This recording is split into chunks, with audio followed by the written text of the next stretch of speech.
Este programa es financiado a través de los recursos del Fondo para el Desarrollo de la Televisión y los contenidos de la Autoridad Nacional de Televisión. 100 años de soledad en la historia política y social de un patriarca y una matriarca.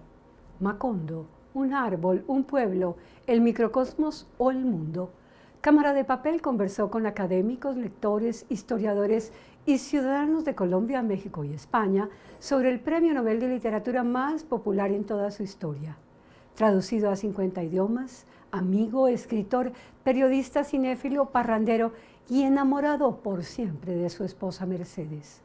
Un interlocutor con extraordinaria inteligencia social para concertar el diálogo con las diferencias, ideologías y religiones. Un señor sencillamente extraordinario. Bienvenidas todas y todos. Gabriel García Márquez, el colombiano más notable de todos los tiempos. Lo más difícil de la muerte será dejar de amar.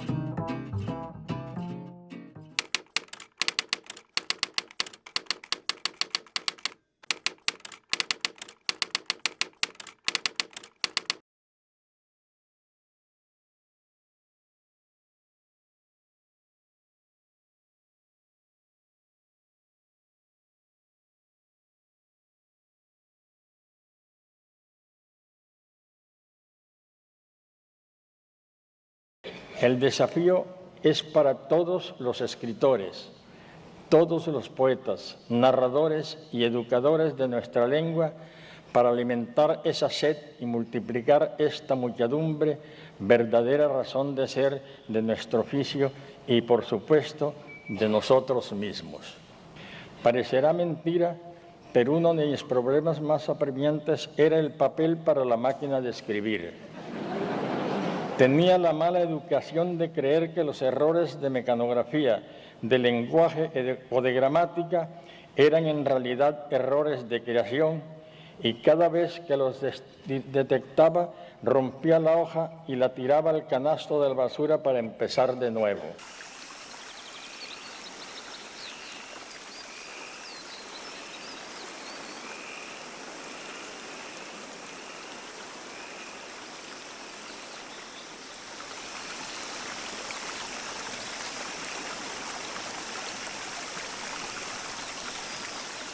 Yo creo que la pasión de García Márquez por el periodismo, él mismo la declaró, era real. Él no distinguía las fronteras entre periodismo y literatura. Él encontró en lo que al principio seguramente fue una incursión de un joven escritor que termina en un periódico, porque no había muchos lugares donde un joven escritor con principiante comenzara distinto a un periódico en esa época.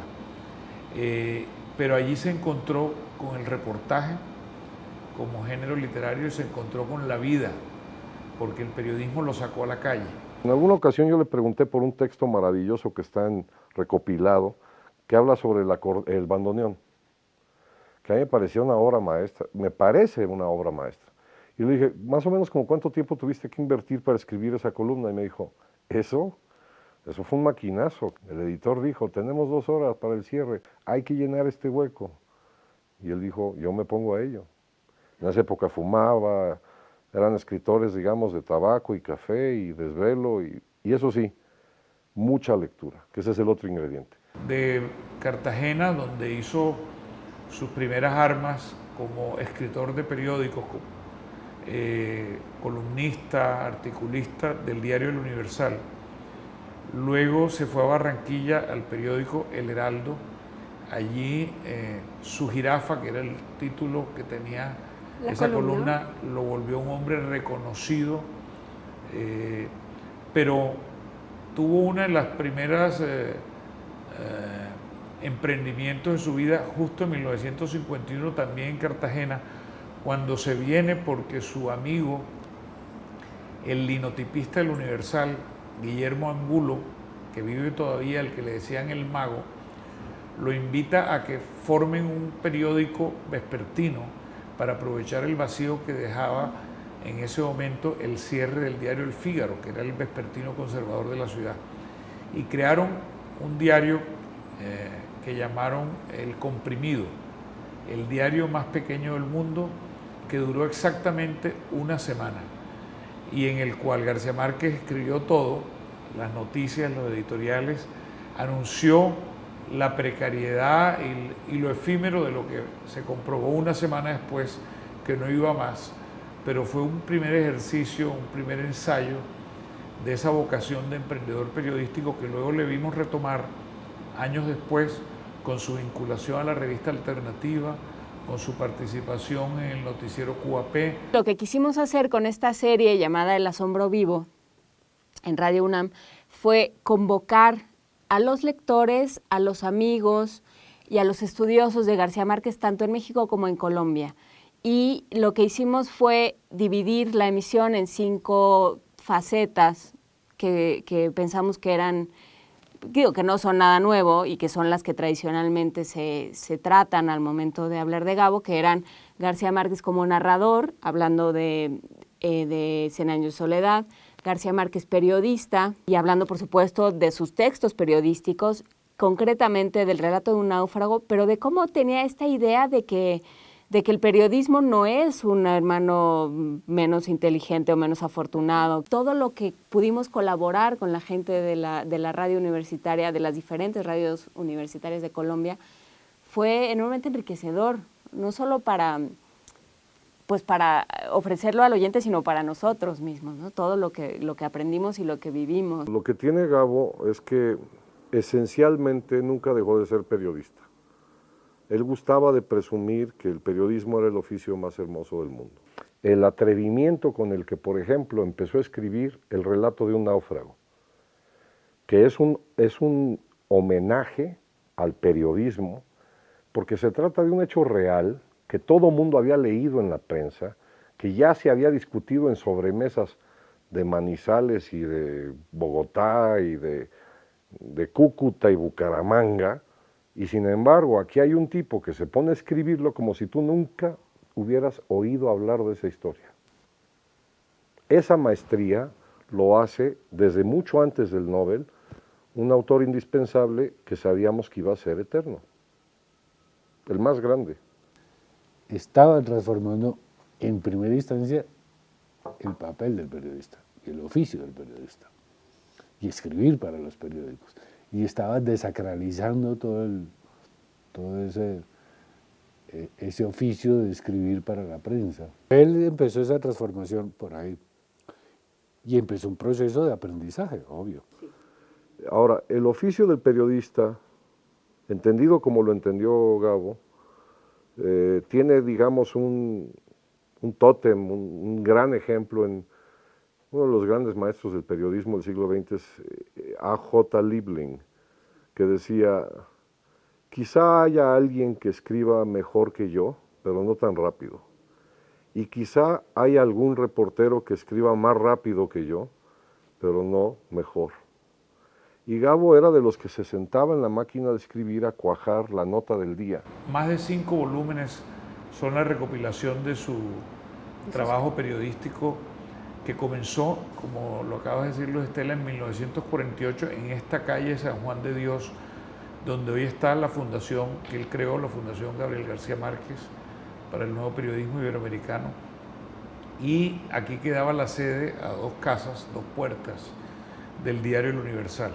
En mayo del 48 él, que era un aprendiz de escritor y que estaba buscando cómo empezar a darle calor a esa mano con la práctica de la escritura, y se había venido, además lo sabemos, porque el cierre de la Universidad Nacional, donde estudiaba Derecho, se vino a seguir aquí en la de Cartagena, donde había familiares y amigos, y fue encontrándose con el periodismo, dejando la universidad, abandonando el derecho y dedicándose a la escritura. Una vez que quedé prendado, sí, te puedo también asegurar que ya cualquier cosa que leía yo sobre él o de él, sí, me embelesaba. Por ejemplo, algo que te honra a ti, la entrevista es un género literario.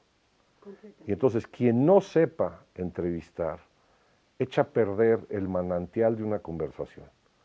Y yo leía a Gabo y decía, este hombre, aparte de escribir los cuentos que escribe y aparte de la novela que ya leí, quiero leer más novelas, pero quisiera seguir leyendo las entrevistas que hace, porque fíjate cómo le sacó toda la sopa a fulanote de tal. Ya nos había pedido las hojas de vida de todos nosotros, quería saber y sabía muchas más cosas de las que están escritas en las hojas de vida sobre cada uno de los miembros de la misión, tanto los comisionados como los organizadores, y con cada uno estableció una relación personal muy cordial. La reunión tuvo que arrancar, recuerdo, como una hora después de lo que estaba programado, porque García Márquez se estaba reuniendo con el uno, con el otro, con el que estaba llegando, luego cambiaba, volvía atrás y hacía una pregunta que se le había quizá olvidado en su primera conversación o que se le había ocurrido después, y arrancó la reunión y él fue el que manejó la reunión. Teníamos un orden del día que no se cumplió. Fue una reunión totalmente centrada en las preguntas que García Márquez le hacía a este grupo de científicos. Por esa época, García Márquez estaba terminando de escribir Del amor y otros demonios. En esa novela, él habla de un eclipse de sol y tenía en esos momentos de la misión, tenía la preocupación de si la fecha que le había atribuido a un eclipse en el siglo XVIII era exactamente la fecha en que había ocurrido ese eclipse, porque distintas fuentes históricas parece que le habían dicho, le habían dado fechas diferentes para ese eclipse, y estaba muy preocupado por eso. Entonces comenzó a preguntar, y cuando se dio cuenta de que no había ningún especialista entre nosotros en temas de astronomía o de eclipses, comenzó y nos dictó una clase completa sobre los eclipses y las fechas en las cuales se producen, y nos explicó desde lo más elemental hasta lo más complejo relacionado con los eclipses, porque era el tema que estaba investigando de carácter científico para la novela que estaba terminando en ese momento. Yo hablo de prehistoria por una sencilla razón. Sí. En 1965, García Márquez tiene 38 años, es autor de 4 libros, La mala hora, La hojarasca, El coronel no tiene quien le escriba, y Las funerales de la mamá grande, y ninguno vende bien, y casi nadie conoce a García Márquez. La delgada línea entre el periodismo y la literatura se decanta entre que el periodista, si es honesto, busca una verdad, o como decía Gabo, la verdad del cuento. En cambio, el cuentista no tiene que preocuparse por lo que llaman la verdad, sino convertir en verdad las mentiras. Eso es otra sopa, totalmente. Claro. Y esencialmente creo que cuando se enfundaba en la vocación del periodismo, Gabo procuraba responder a las preguntas esenciales, que son quién, cómo, cuándo, dónde, por, y a la mejor por qué. Ten mucho cuidado con el por qué, ¿no? Había que tener cuidado con los porqués. Vivimos en una época en donde los noticieros de distintos países se preocupan no tanto por informar, sino por darnos sus explicaciones o porqués. Pero yo no prendo la televisión para que a mí me digan el porqué del locutor. A lo mejor lo que yo necesito es el chisme, pero que nada más me den los datos. Y esa prehistoria tiene esos dos componentes, tiene 3 componentes si quiero. Escribir cuento, escribir novela y escribir columnas periodísticas. El oficio de escribir, el oficio de escribir y el oficio de contar. Si quiere partirlo en 2 cosas. Yo me imagino lo que significaba en el mundillo, digamos, periodístico y literario de Colombia, cada vez que publicaba una nota, Gabo. que había alguien en un café tomándose lo que ustedes llaman un tintico, diciendo, este muchacho, o este señor, o este anciano, o ¿quién conoce a este? Porque hay que ver cómo escribe este, sea lo del violonchelo, sea lo del bandoneón, sea una alusión a Jorge Elízar Gaitán o al asesino que se cambió de corbata para ver si no lo reconocían. Después de eso hizo primero como una ronda para conocernos a todos los que estábamos participando en estas reuniones, tanto los comisionados como nosotros los organizadores y convocantes, y luego fue una sesión de preguntas que él dirigía. Fue como una especie de entrevista colectiva que nos hizo a todos los que estábamos participando en la misión. Era como una rueda de prensa, pero al revés, donde había un solo periodista y muchos entrevistados. Y eso fue lo que él, y eso fue lo que él manejó. Y manejaba ese ambiente muy bien. Yo me atrevo a pensar que se sentía más a gusto en un medio de científicos, de promotores de la ciencia, de educadores, que en un medio de escritores. Hemingway decía en alguna ocasión, todos empezamos haciendo poesía. Cuando descubrimos que es muy difícil, nos pasamos al cuento. Y cuando descubrimos que eso también es muy difícil, terminamos escribiendo novelas. Uno hereda también las pasiones de sus escritores favoritos, y Gabo era un apasionado lector de Hemingway y William Faulkner. Entonces esto viene también de la gran literatura norteamericana que siempre ha abrevado del buen periodismo. Se sabía toda la obra de Hemingway de memoria, porque una crónica que hizo José Emilio Pacheco con motivo del 70 cumpleaños cuando cumplió 70 años Gabo, hacía alusión a eso, de que no es fortuito que el día que llega Gabo a México fue el día que aquí se enteró que había muerto Hemingway.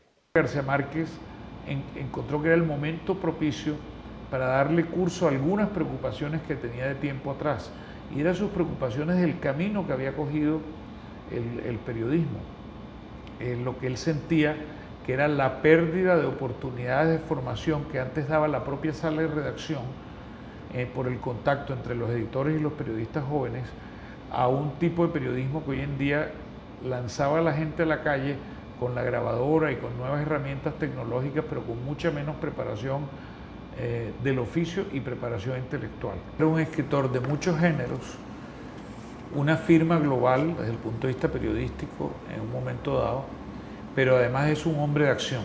La fundación genera redes, Sí. visibiliza nuevos referentes, propone nuevos modelos, destaca nuevos autores. En ese sentido, sus premios podrían ser una especie de observatorio de tendencias del periodismo. No cabe duda que es un centro privilegiado para ver los cambios del periodismo a nivel global. Sabemos que todo cambia, claro, y sabemos que estamos en una fase de enormes y profundas transformaciones del contexto periodístico en cuanto a modelo de negocio, en cuanto a modos de operación, en cuanto a relaciones con la audiencia, y estamos en una fase en que realmente nos vemos como un laboratorio para ayudar a encontrar nuevos caminos y nuevas propuestas periodísticas. Si uno viene de la Escuela de Periodismo norteamericana de mediados del siglo pasado, el famoso LIT, qué, cómo, cuándo, dónde y por qué, ¿no? Si uno viene, por ejemplo, de la Escuela de Vargas Llosa, los adjetivos se inventaron para no usarlos nunca, entonces 100 años de soledad es la selva de los adjetivos, es el trópico, la frondosidad absoluta, ¿no? Como si surgieran por generación espontánea. Ahí se rompen los tiempos y se rompe el espacio, y es cuando voltean siempre los hermanos, o digamos la gente que es mucho más productiva que uno, los que son ingenieros, o los que son millonarios, o los que son directores de bancos. Oye, ¿y por qué dices eso? ¿Tú viste eso? Sí, claro que lo vi. ¿A poco no parecía que estaba volando? No, lo que hizo fue tender las sábanas y ya está. Pues no, parecía que estaba volando y voló. Y si eso lo repites con un poquito de temple, de filigrana, con un poquito de gracia, eso se vuelve una verdad.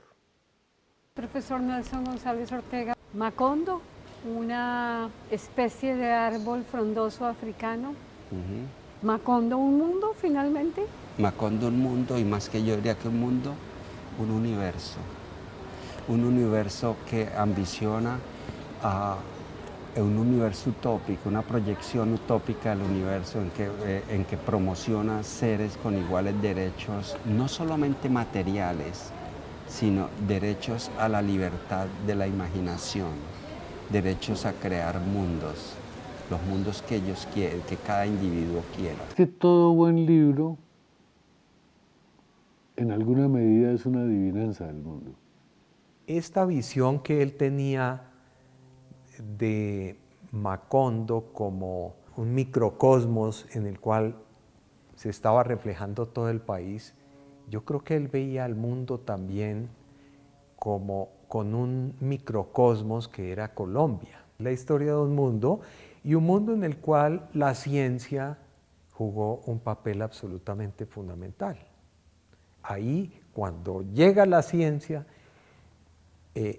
comienza el desarrollo de ese microcosmos, de esa sociedad. Van 2 veces que voy a Estocolmo y eso no se olvida. Yo he platicado con muchos de los testigos presenciales, bueno, aparte de que conozco a la familia Gabo y amigos que lo acompañaron, pero lo curioso es oír los testimonios de los suecos. No se les va a olvidar jamás. Esa ciudad de pronto se volvió Cartagena y había ron por todas partes. Que era igual de disciplinado para la fiesta que para el trabajo. El destino nos premió en la familia a tenerlo antes del premio Nobel como amigo, después del premio Nobel como amigo, y fue el mismo amigo, famoso o sin fama. García Márquez era como los ovnis, uno tenía avistamientos. Una de las grandes virtudes de García Márquez era su poder inclusivo, su capacidad de convivir con los demás. Porque es que lo universal no pasa por París, lo universal pasa es por lo local. Y se va de lo local a de lo particular a lo general. La verdad es que esto es su visión, su magia también. Somos intérpretes, ejecutores de una visión y tratamos de mantenerlo, y hoy en día tenemos además la confianza de su esposa Mercedes, de una junta directiva internacional compuesta por amigos de Gabriel García Márquez, pero me parece importante destacar que este es otro legado que él ha dejado, al lado de su escuela de cine, al lado de su obra literaria, al lado de todas esas películas que hizo. Y es un legado vivo, un legado en acción, un legado que él mismo le encomendó que durara por lo menos 100 años, porque le dio la bienvenida el 18 de marzo de 1995 diciendo: bienvenido al primer siglo de labores de esta fundación. Nos quedan 80 y un poquito más de años por trabajar y por cumplir la visión que él nos proporcionó y que tanto le agradecemos, y tratar de ser fieles a esos valores, a esa imaginación, a ese amor, a esa pasión por el periodismo. Gracias, Java. La novela que todos querían escribir, o queríamos.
Este programa fue financiado a través de los recursos del Fondo para el Desarrollo de la Televisión y los contenidos de la Autoridad Nacional de Televisión.